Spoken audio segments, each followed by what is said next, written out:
Thank you, Chairman Rush, for holding this hearing, and I'd like to thank the witnesses also for being here. I think this has been a really fascinating discussion as we talk about ways we can reduce emissions in the power sector.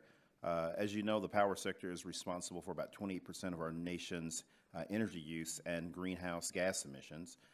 And if we are going to make meaningful progress on tackling climate change, we must, of course, work to reduce these emissions through cleaner energy. And we should also look at barriers to clean energy deployment. As part of the deregulation in my home state of Texas, many consumers since the early 2000s have had the ability to decide who they buy electricity from.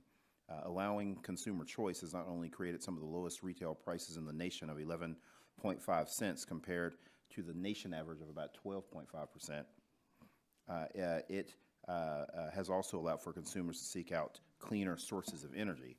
Of course, this change alone, this change, along with other market improvements in Texas, has allowed renewable energy to also rapidly grow and has seen the state decarbonize faster than any other state in the union. According to recently released data from the U.S. Energy Information Administration, Texas is the leader in electric sector decarbonization. In 2013, we closed about a third of our coal plants in the state of Texas. At the same time, Texas led the nation in adding renewable power capacity. Specifically, Texas leads the nation in wind generation capacity with nearly 25 gigawatts, which is more than a quarter of the nation's total. Texas still added more wind and renewable generation than any other state last year. In fact, Texas has enough wind capacity to rank number 5 globally if we were a country, and some people do think that we're a country. And the other thing, too, that I think is always fascinating that I like to brag about up here is that if we compare the energy mix of the grid in Texas to that of the European Union, that Texas actually produces more renewable energy on our grid than they do in the EU. So furthermore, the state indicates another 21 gigawatts of solar projects and 30 gigawatts of wind projects are in the pipeline. And so my question today is for Ms. Palmer of Resources for the Future.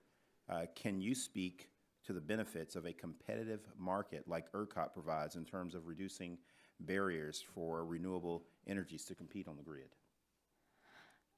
Certainly, Congressman. So I think you identified some of them in your opening remarks about the ability for people to select their energy supplier not solely based on price, but also based on these other attributes.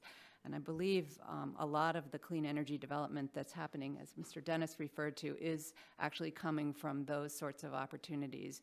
Particularly large companies are interested in doing this, and their ability to do so in a sort of integrated or way where they're pointing to the actual sources in their local area is enhanced and actually made possible by having more competitive markets. So I think it's not going to answer the problems that we have, but it's certainly going to provide another avenue by which clean energy development can be encouraged. Oh, well, thank you very much. I'd like to now turn to Jeff Dennis of Advanced Energy Economy.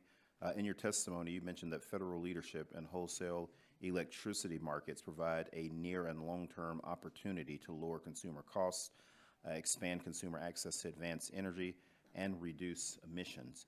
Specifically, what role does Congress have to make sure consumers in any state have choice and access to cleaner sources of energy? Well, Congress's role certainly in overseeing the regulation of the wholesale markets is critically important to make sure that all resources that are technically capable of providing services are allowed to do so, and that those market barriers are reduced. I think Congress certainly has a role in looking at how competition in those markets gives consumers across the board the opportunity to make the choices we just talked about, to choose advanced energy, particularly now that advanced energy is not only a great choice for folks who have sustainability goals and other things, but is also the least cost resource on the grid. Thank you very much. Appreciate the panel for being here today. Mr. Chairman, I yield back.